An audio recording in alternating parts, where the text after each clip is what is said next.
کہ اگر کوئی صحیح مشورہ دے تو ہم کو قبول کرنا چاہیے.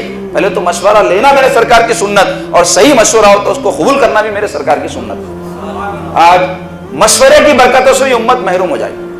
پہلے لوگ کوئی کام کرنا چاہتے، کوئی جو ہے زندگی میں آگے بڑھنے کے لیے کچھ کوشش کرنا چاہتے، یا کسی بھی امر میں جو اہم ترین ہو، چھوٹی چھوٹی باتیں تو زندگی میں رہتی، آدمی اپنے طور پہ کر لے سکتا ڈے ٹو ڈے ایکٹیویٹیز، لیکن کوئی بڑا کام کرنا ہے تو اس میں مشورہ لیتے تھے لوگ، اپنے بڑوں سے پوچھتے تھے، یا ماہرین، جس مسئلے میں آپ مشورہ نہیں چاہتے اس کے ماہرین رہتے ان سے پوچھتے تھے، یا اہل علم لوگوں سے رجوع ہوتے تھے. اب کچھ بھی نہیں، سب جو دل میں آیا کر لے رہے ہیں، طلاقاں بغیر پوچھے دے لے رہے ہیں، جھگڑے بغیر پوچھے کر لے رہے ہیں، کئی قسم کے ایسے خاندانوں میں کام بغیر پوچھے کر لے رہے ہیں. اور کر رہے ہیں کیا؟ جب مسئلے کرنے کے بعد پیدا ہوتے نہیں، جب رجوع ہو رہے ہیں. یعنی آدمی بیماری سے پہلے تدبیر کر لے تو بیماری کی نوبت نہیں آتی. بیمار ہو کے لا علاج ہو جانے کا مرض آ کے پوچھتے کہ اب کیا کرنا. تو یہ بھی خود ایک نادانی اور حمقی ہے، بے وقوفی ہے.